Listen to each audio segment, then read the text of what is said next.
as well, madali sa iyo ang mag-discern. Kung alin ang tama, kung ano ang totoo, and for you to stand firm in your faith. And let's recognize His authority. Tulad ng mga nabanggit, no? Jesus Christ. Jesus is the Supreme Lord. So, maigi na i-surrender natin yung mga plans natin, yung fears na meron tayo, yung desires na meron tayo.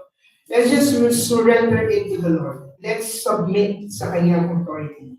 Trust His guidance completely. At panguli,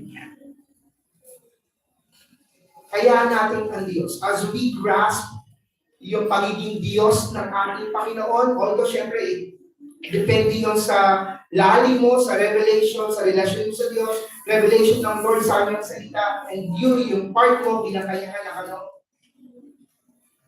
As you grasp yung pagiging Diyos ng ating Panginoong Jesus, naway ulan niya yung puso mo ng gratitude.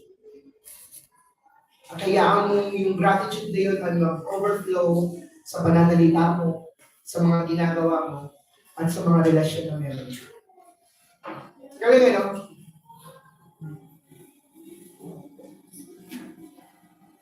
As we get to know more about Jesus Christ, Him being as our Lord and Savior,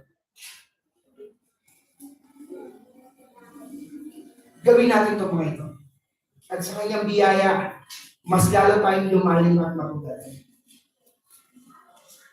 In terms of this application, kung gagawin niyo po ba yung sarili ninyo, in terms of, let's say ito, itong apat na ito, ano pong grade ang ibibigay niyo sa sarili niyo? Kung 10 ang pinakamataas.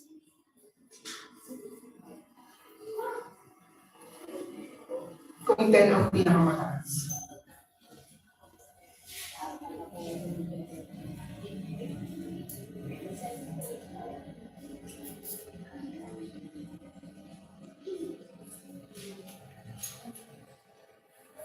Indeed, Jesus Christ is God. Ang Panginoong Diyos natin, ang Panginoong Jesus, Panginoong Jesucristo ay tunay na ating Diyos. He is a fully God.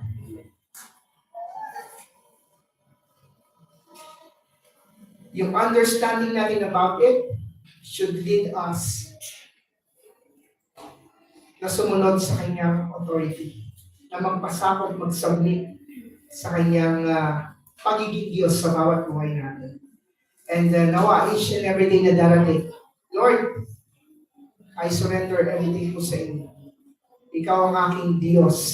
Ikaw ang aking Panginoon. Nawa, sa lahat ng gagawin ko, na iisipin ko, magiging laman ng puso, everything that I'm gonna do, mag-reflect indeed that you are my God. As we close this part, Jesus is not just a figure na sa history or is a teacher. He is God incarnate. Again, He is God incarnate.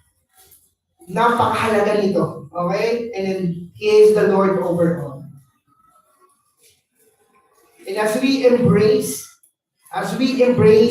His deity, yung kanyang pagiging Diyos, that should gonna change everything, basically, because it gives us wisdom, authority, and hope. At tulad ng napag-usapan natin kanina, let's just commit to living under His Lordship. Dahil simply because He is our God. Ganun kasimple, He is our God. Rooted in Him, there you go, rooted in Him, discerning truth, submitting to His authority, and overflowing with thankfulness. Dahil kay Kristo, we have the fullness. And in Him, we have life. Tayo po ay manalangin, pray. And sa ating pong panalangin, I'm gonna give you a minute to pray on your own. I'd like you to